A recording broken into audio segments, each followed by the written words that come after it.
Hari Om. Welcome back to our continuing study of Shrimad Bhagawad Geetha. In these sessions, we are exploring chapter 17 of Shrimad Bhagawad Geetha from the pages of Pujya Swami Dayananda Saraswati's Geetha home study course. We entered Shlokas 5 and 6 in the previous capsule. We will now look at the details of what is contained in Shlokas 5 and 6.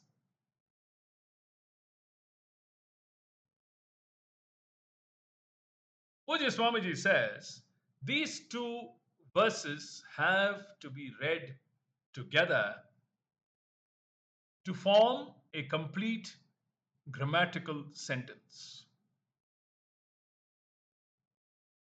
Tapas here is religious worship that may consist of prayers, rituals, etc. The tapas that these people do, the tapas that these people do is not enjoined by the Shastra. Ashastra vihitam. Ashastra vihitam. And it is ghora, afflicting one's own body, mind, and the sense complex. The body mind sense complex. Afflicting the body mind sense complex. Not only that, when such people worship, others are also afflicted.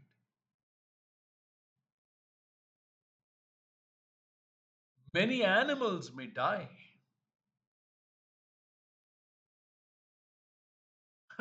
As on the American Thanksgiving.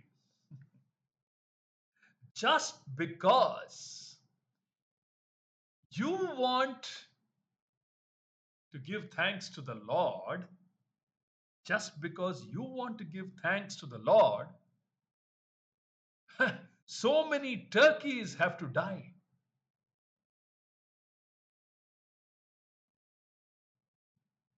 First, you call them dull, then you kill them and eat them. If they are so dull and foolish, why do you eat them? How intelligent does that make you? Hard hitting, isn't it? They have as much reason to live as you and I do.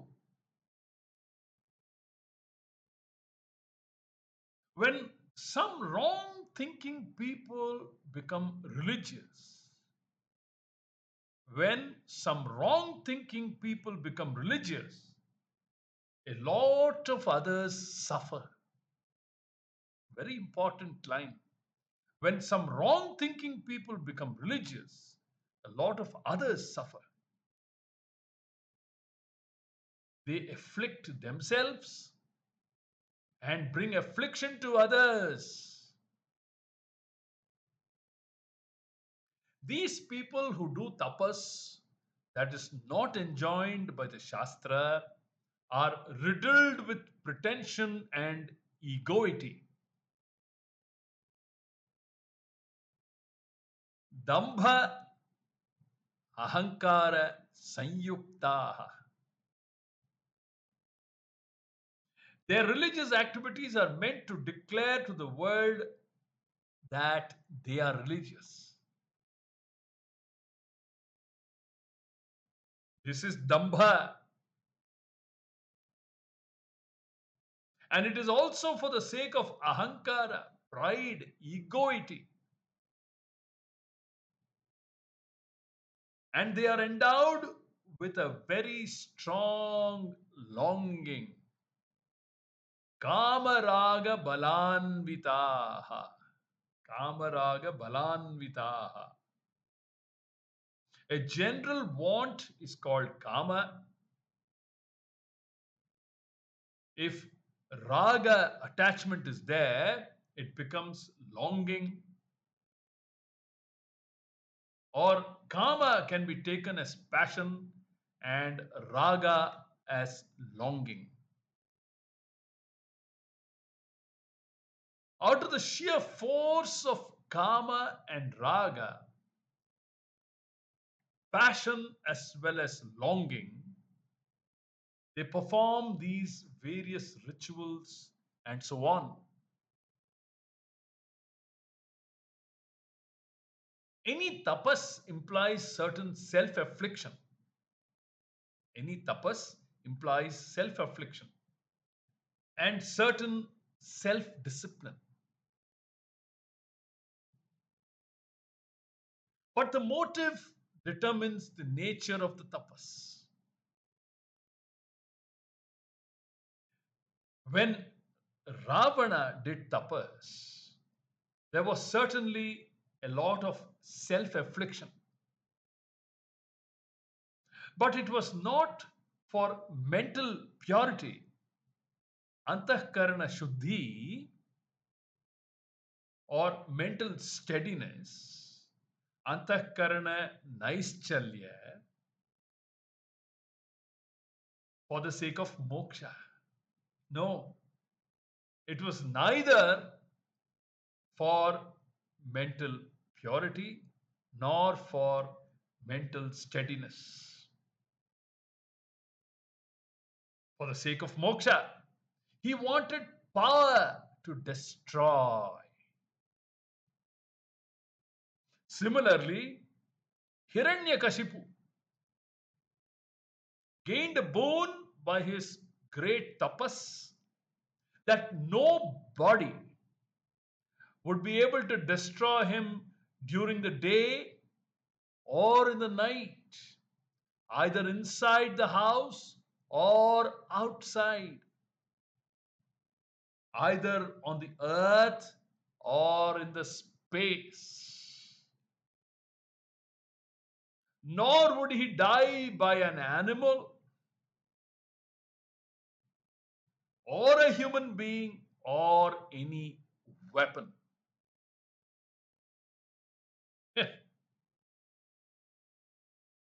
He thought he had covered everything. But because no one can escape death,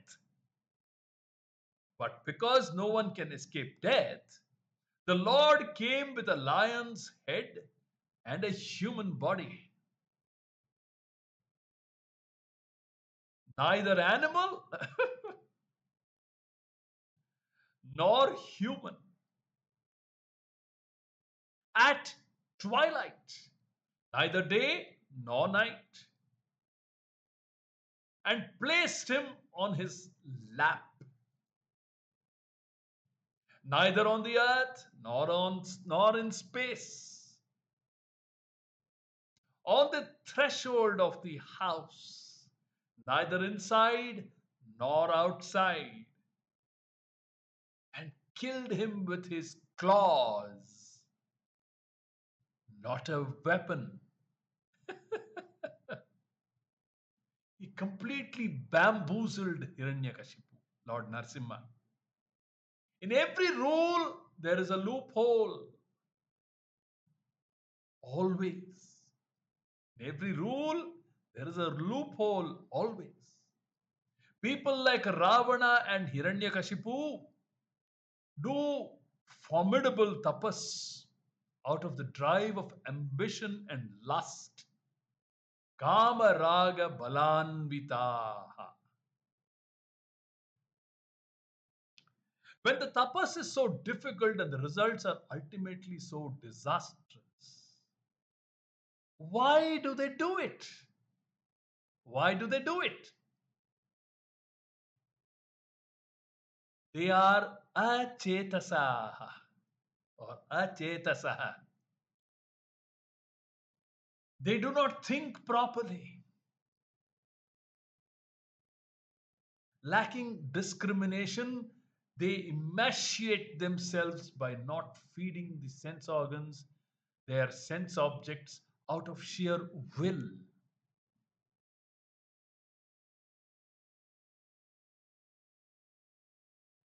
Where do they get the will? They are driven by kama and by raga.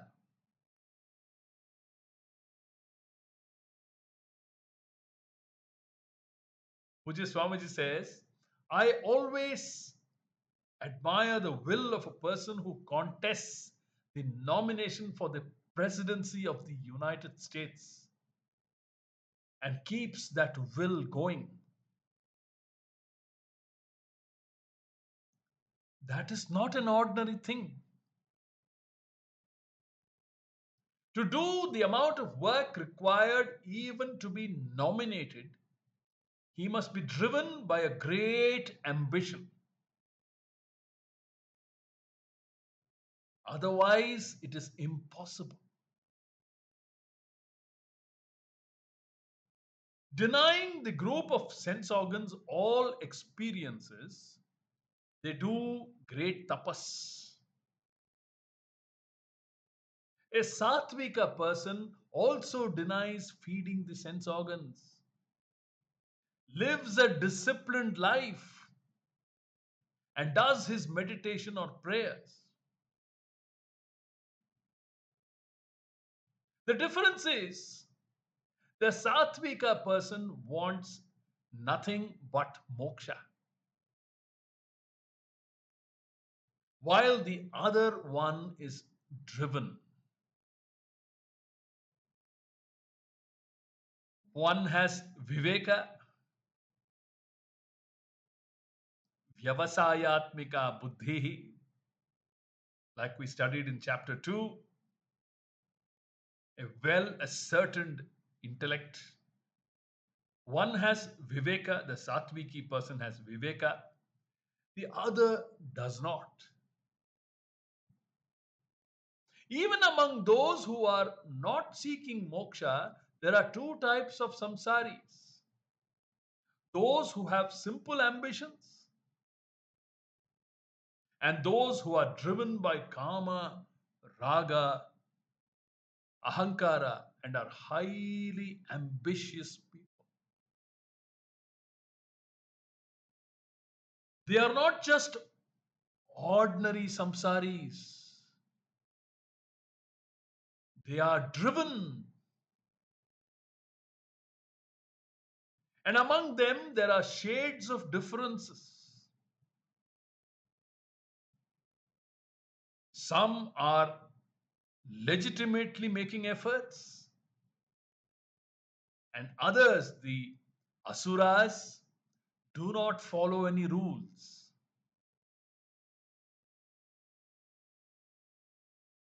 Anything convenient, anything convenient will do because they lack viveka. All of them undergo severe privations to achieve their ends. Not only do they afflict the body and sense organs, Lord Krishna says, they are afflicting me who obtains in the body. Mam cha antah sharirastham karshayantaha. Mam cha antah sharirastham karshayantaha. In the form of the witness obtaining in the body, Lord Narayana, as the Atma, is observing all that is going on. How can they afflict Atma, which is not an object, karma of anybody's action? Very important question. We have seen that Atma is not destroyed even when the body is destroyed. Nahanyate hanyamane sharire.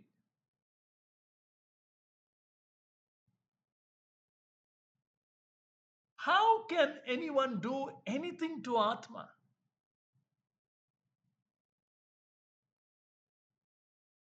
It is purely a figure of speech. So, how do they afflict Bhagavan? How do they afflict Bhagavan? Shankara says it is nothing but not following what is to be done according to the mandate, Anushasana of Bhagavan. One affects Bhagavan by not following what is to be done according to the mandate, Anushasana, the rules, the guidelines of the Shastras. Not conforming to dharma and adharma is afflicting Bhagavan. Because Bhagavan is the Dharmakarta. Bhagavan has given out the Shastras.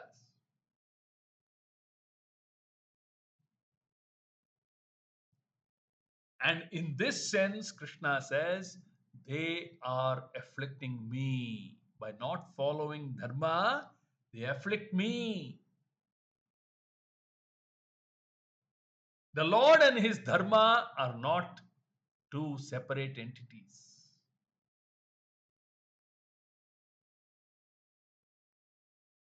These people are to be understood as those whose conclusions and convictions are asura.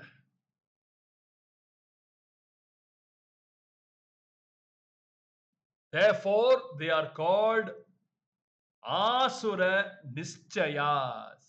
Therefore, they are called asura nischayas. Asuraha nischyaha yesham te asura nischyaha.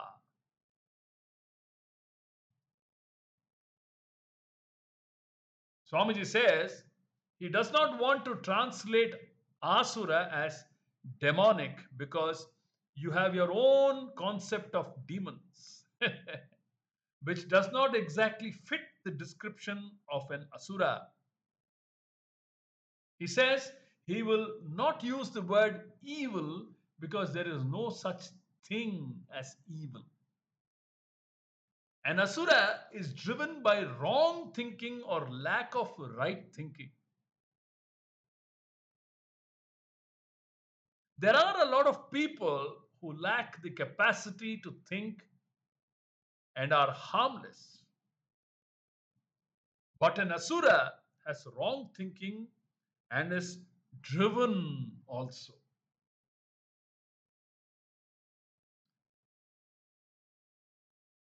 Why should Bhagavan say, may you understand Vidhi here? Why should we know? Why should we know this fact? Shankara says it is because any trace of that type of thinking and behavior, if it is present in us, has to be negated, like we studied in chapter 16.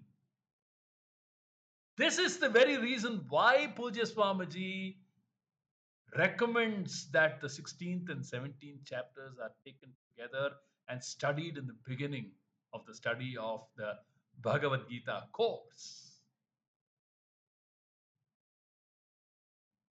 Shankara says it is because any trace of such thinking, this type of thinking and behavior, if it is present in us, has to be negated, has to be eschewed with immediate effect. For that purpose, it is said here that one should know the Asura Nischaya.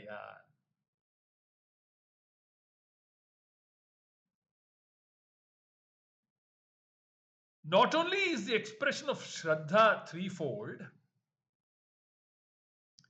even the food you like, the rituals you perform, religious disciplines that you practice, and charity can be threefold in nature: Satvika, Rajasika, and Tamasika.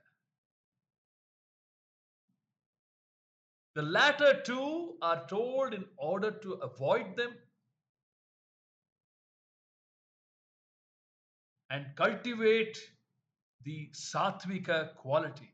The latter two, meaning Rajasika and Tamasika, are taught in order that we avoid them and follow the Satviki tendencies. Some of them can be practiced, and like a quality, some of them have to be understood and lived up to. There are three types of food: Satvika, Rajasika, and Tamasika. And your preference for them is determined by the predominance of Sattva, Rajas, and Tamas in your disposition. Some people love things like blue cheese, and others will not go near them. People like different types of food, but here we are not simply categorizing three different types of food. Two of them are to be avoided. The hope is that if your food is more sattvika, that will perhaps help you to think properly. There is no absolute correlation here because you may be an eater of sattvika food and also be very cruel. Godse was a Vaishnava Brahmana, a great vegetarian, and he shot Gandhiji. It is silly to think that if you are a vegetarian, your thinking will be wonderful. It is not true. But on the other hand, the food that is eaten does affect the mind. You have to understand this relatively, not absolutely. Otherwise, you will simply condemn some people based on what they eat. And this has no validity, says Poojya Swamiji. He says he has seen people who are non-vegetarian and at the same time contemplative.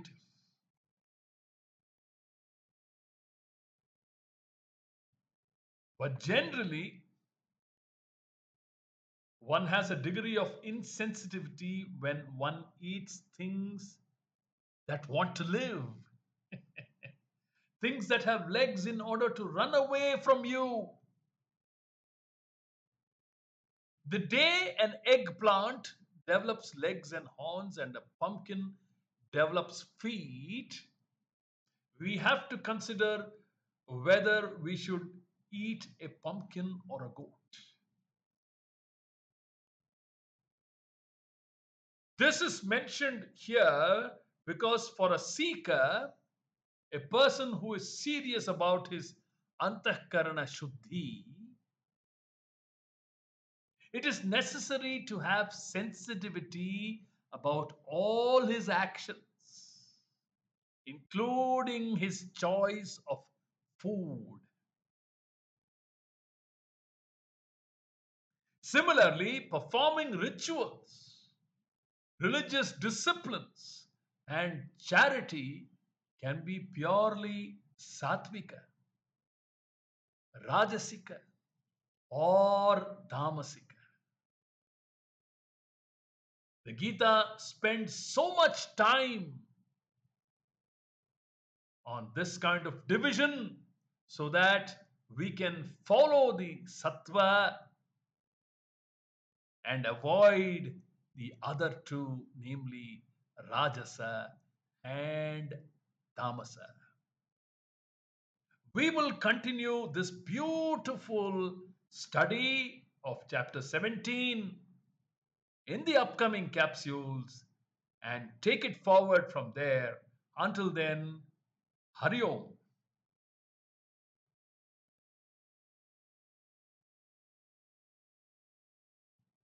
ॐ दुर्जनः सज्जनो भूयात् सज्जनः शान्तिमाप्नुयात् शान्तो मुच्येत बन्धेभ्यः मुक्तश्चान्यान् विमोचयेत् सर्वे भवन्तु सुखिनः सर्वे सन्तु निरामयाः सर्वे भद्राणि पश्यन्तु मा कश्चित् दुःखभाग् भवेत् ॐ पूर्णमदः पूर्णमिदं पूर्णात् पूर्णमुदच्यते पूर्णस्य पूर्णमादाय पूर्णमेवावशिष्यते